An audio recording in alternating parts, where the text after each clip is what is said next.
چھٹے سرکار کی چونکہ آج شہادت کی تاریخ بھی ہے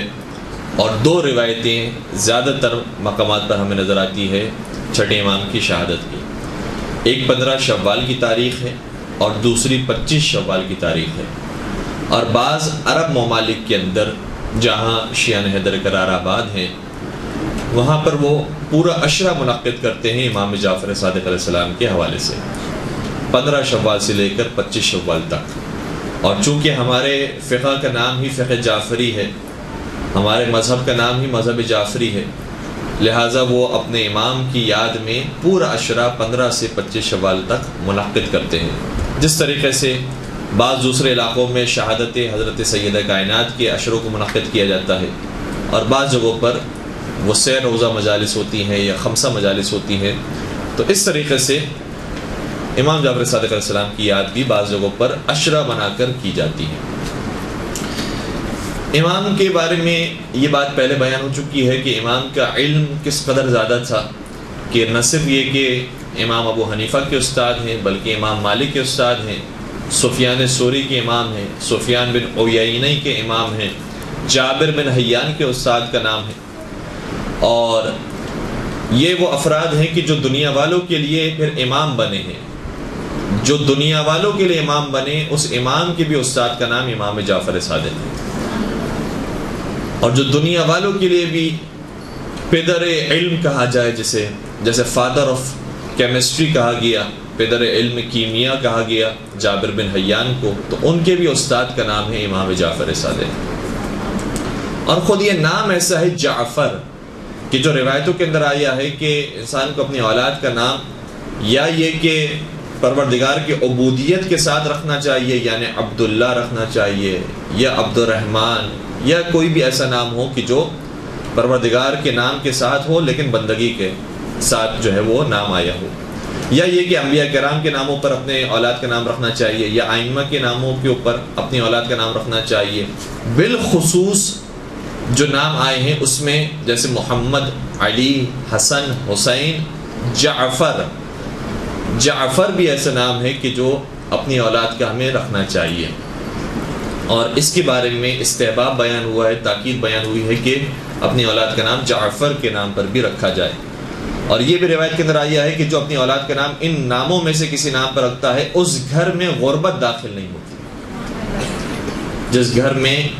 ان ہستیوں کے نام پر افراد اور بچے موجود ہوں اس گھر میں پھر غربت داخل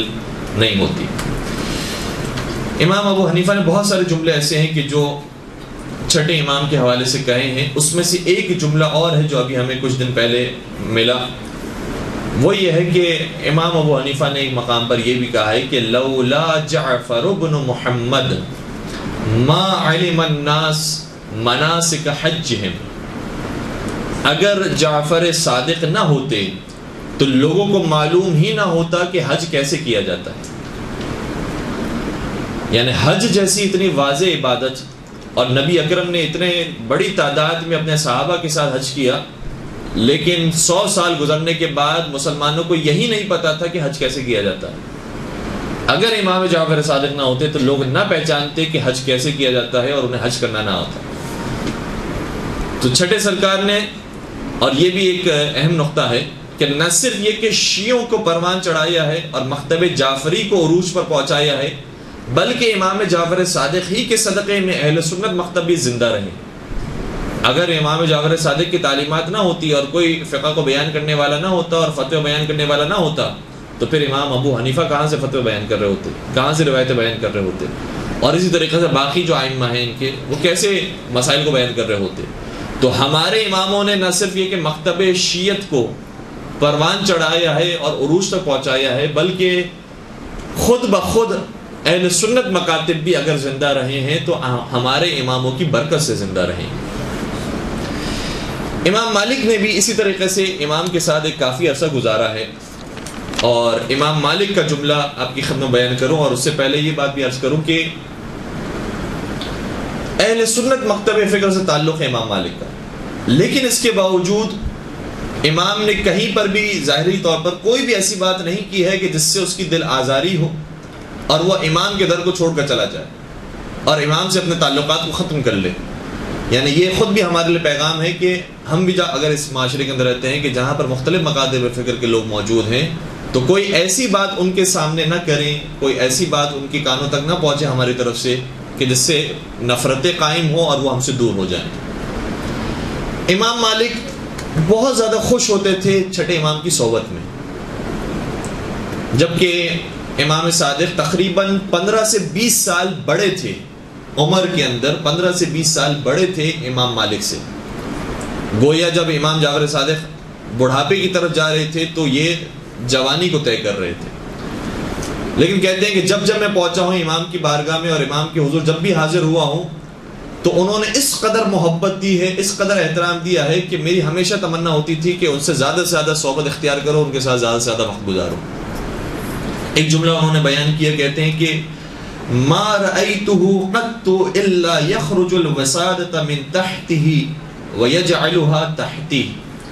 کہتے ہیں کہ کبھی ایسا نہیں ہوا کہ جب میں نے ان سے ملاقات کی ہو تو انہوں نے اپنا تکیہ اٹھا کر میرے حوالے نہ کر دیا ہو اور میرے نیچے نہ رکھا ہو، اور اتنا احترام نہ دیا ہو کہ مجھے ایسا محسوس ہو کہ میں کسی غیر کے پاس آ گیا ہوں۔ تو چھٹے سرکار اس قدر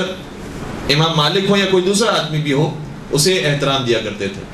باقاعدہ ان کا پورا جملہ ہے، وہ میں آپ کی خدمت میں بیان کرنا جا رہا ہوں۔ کہتے ہیں کہ وَلَقَدْ كُنْتُ آتِي جعفر ابن محمد وَكَانَ كَثِيرَ الْمِزَاحِ وَالتَّبَسُّمِ، میں جایا کرتا تھا جعفر صادق کے پاس، امام کے پاس جایا کرتا تھا اور وہ بہت زیادہ مزاح کرنے والے اور مسکرانے والے تھے۔ فَإِذَا ذَكَرَ عِنْدَهُ النَّبِي أَخْضَرَ وَأَصْفَرَ فَإِذَا ذُكِرَ عِنْدَهُ النَّبِي أَخْضَرَ وَأَصْفَرَ، کہتے جب ان کے سامنے نبی اکرم کا ذکر کیا جاتا تھا تو ان کا چہرہ سرخ ہو جاتا تھا یا ان کا چہرہ زرد پڑ جاتا تھا اور ان کے چہرے کا رنگ تبدیل ہو جاتا تھا، یعنی نبی اکرم کے احترام میں ان کا خوف ایسا طاری ہو جاتا تھا کہ ان کے چہرے کا رنگ بدل جاتا تھا۔ البتہ اخضر کا اور اسفر کا لفظی مطلب یہ ہوتا ہے کہ ان کا رنگ چہرے کا یا سبز کی طرف مائل ہو جاتا تھا یا زرد کی طرف مائل ہو جاتا تھا۔ وَلَقَدْ اخْتَلَفْتُ زَمَانًا وَمَا كُنْتُ أَرَاهُ إِلَّا عَلَى 3 خِصَالٍ، اور میں کئی مرتبہ ان کی خدمت میں آیا اور کئی مرتبہ ان کی خدمت سے گیا مگر میں نے انہیں 3 حالت سے خالی نہیں دیکھا، اما مصلیًا وَإِمَّا صَائِمًا وَإِمَّا يَقْرَأُ الْقُرْآنَ، یا وہ نماز پڑھ رہے ہوتے تھے جب میں حاضر ہوتا تھا، جب وہ روزہ کھول رہے ہوتے تھے یا روزہ افطار کر رہے ہوتے تھے یا روزے کی سحری کر رہے ہوتے تھے، میں نے اس وقت ان کو دیکھا، یعنی روزے کی حالت میں دیکھا یا نماز کی حالت میں دیکھا، وَإِمَّا يَقْرَأُ الْقُرْآنَ، یا انہیں قرآن کریم کی تلاوت کرتے ہوئے دیکھا۔ پھر آگے شاہ فرماتے ہیں کہ وَمَا رَأَيْتُهُ قَدْ يُحْدِثُ عَنْ رَسُولِ اللَّهِ یا يُحَدِّثُ عَنْ رَسُولِ اللَّهِ إِلَّا عَلَى الطَّهَارَةِ وَلَا يَتَكَلَّمُ فِي مَا لَا يَعْنِيهِ، اور میں نے کیا دیکھا کہ جب وہ حدیث رسول بیان کرتے تھے تو ہمیشہ باوضو ہو کر بیان کرتے تھے، اور انہوں نے کبھی کوئی کلام ہی نہیں کیا ہے ایسا کہ جس میں بے معنی اور بے مقصد باتیں ہوں، بہت کیلکولیٹڈ ان کے جملے ہوا کرتے تھے اور مفید گفتگو فرمایا کرتے تھے۔ پھر اس کے بعد امام مالک نے ایک اور واقعہ بھی ذکر کیا، کہتے ہیں کہ ایک مرتبہ میں امام جعفر صادق کے ساتھ حج پر گیا، اور ہم ساتھ حج پر جب گئے تو جہاں سے میقات شروع ہوتا ہے، جہاں سے احرام باندھا جاتا ہے، ہم وہاں پہنچے، یعنی مسجد شجرہ میں۔ میں نے دیکھا کہ بہت سارے حاجی ہیں جو احرام پہن رہے ہیں، تلبیہ پڑھ رہے ہیں اور آگے بڑھ رہے ہیں، مسجد سے خارج ہو رہے ہیں، لیکن میری نظر جب امام جعفر صادق پر پڑی تو میں نے کیا دیکھا کہ احرام تو پہنا ہوا ہے لیکن ان کی زبان سے تلبیہ جاری نہیں ہو رہا، یعنی لبیک اللہم لبیک لفظ یہ ادا نہیں کر رہے۔ تو میں گئے امام کی خدمت میں نے عرض کیا کہ اے امام جعفر صادق، آپ کی زبان سے جملے کیوں نہیں نکل رہے؟ تو امام نے ارشاد فرمایا کہ میں کیسے جسارت کروں خدا کے سامنے کہ میں کہوں لبیک اللہم لبیک، اے خدا میں آ گیا ہوں، میں آ گیا ہوں۔ کہیں ایسا نہ ہو کہ میں یہ کہوں کہ میں آ گیا ہوں اور خدا کی طرف سے آواز آئے لا لبیک ولا سعدیک، تو نہیں آیا ہے، تو اب بھی ہماری طرف نہیں آیا ہے۔ اور یہ جو خوف کی کیفیت ہے کبھی کبھار ہمیں اور آپ کو سکھانے کے لیے بھی ہوتی ہے کہ صحیح ہے ہماری زبان سے جملہ جاری ہو رہا ہے لبیک اللہم لبیک، تو اس کا یہ مطلب نہیں ہے کہ یہ کوئی معمولی جملہ ہے اور انسان نے کہا اور آگے بڑھ گیا۔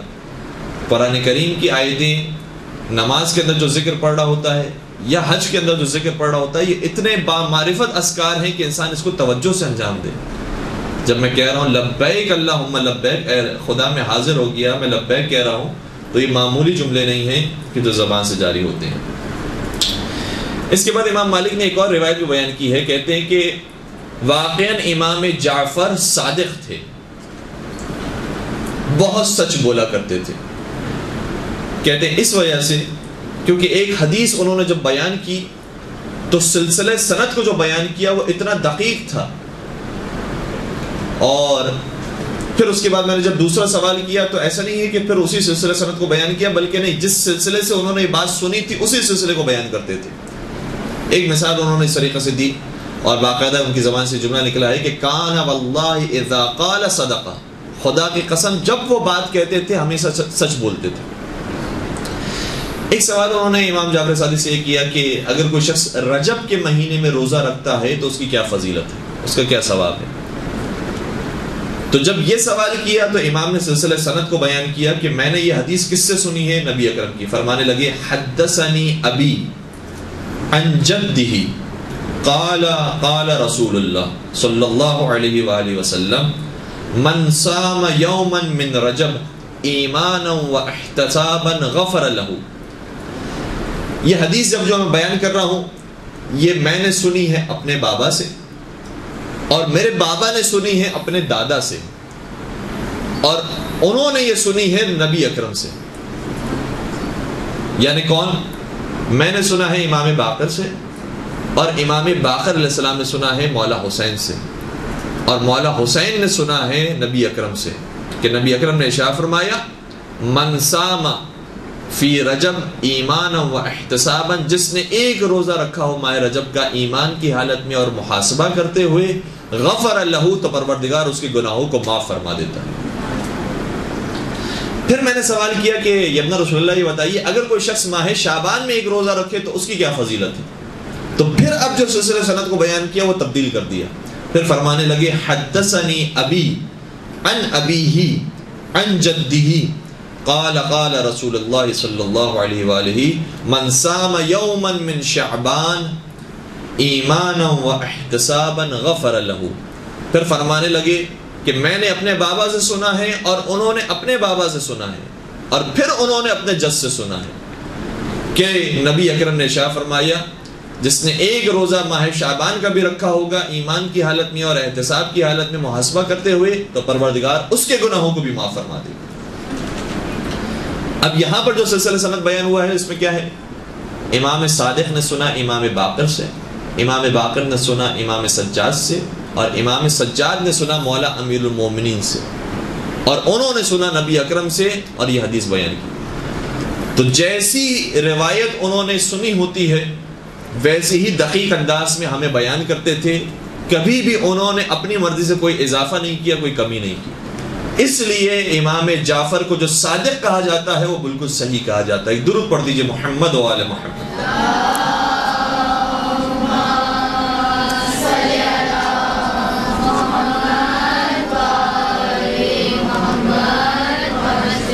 اور ہمارے ائمہ علیہم السلام سے بھی جب یہ سوال کیا گیا،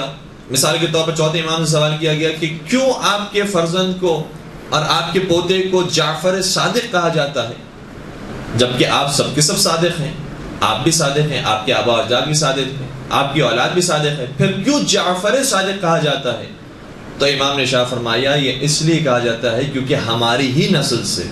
اور خود جعفر صادق ہی کی اولاد میں سے ایک اور جعفر بھی پیدا ہوں گے جو صادق نہیں ہوں گے، جو کذاب ہوں گے. تو چونکہ وہ بھی پیدا ہونے والا ہے اور اس کا نام جعفر ہی ہے لیکن وہ صادق نہیں ہے اور کذاب ہے، لہٰذا ہم نے اپنے پوتے کا نام جعفر صادق رکھا کہ وہ کذاب نہیں ہے، وہ صادق ہے. اور یہ آپ جانتے ہیں کہ جعفر کذاب کون ہے؟ امام زمانہ کے چچا، امام حسن عسکری کے بھائی اور 10 امام کے بیٹے جعفر کذاب، جو امام زمانہ سے پہلے امام حسن عسکری کی نماز جنازہ پڑھنے کے لیے گئے تھے، لیکن جب امام زمانہ نے دیکھا کہ ہمارے بابا کی نماز جنازہ ہمارے چچا پڑھا رہے ہیں کہ جو کذاب ہیں، جھوٹا دعویٰ کر رہے ہیں امامت کا، تو پھر ان کے دامن کو کھینچا اور خود آ کر نماز پڑھائی ہے. اور پھر جعفر کذاب کو کہا ہے کہ امام کی نماز امام ہی پڑھایا کرتے ہیں. اور یہ مفہوم روایت کا جو آپ کی خدمت بیان کیا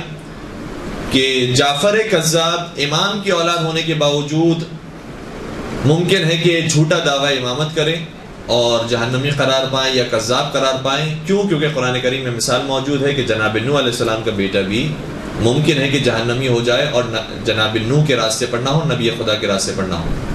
تو یہ مثال قرآن کریم میں بھی موجود ہے، تاریخ میں بھی موجود ہے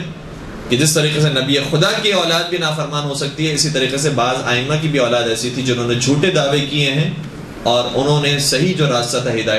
ہدایت کے راستے کو چھوڑ دیا ہے. ایک درود پڑھ دیجئے محمد و آل محمد.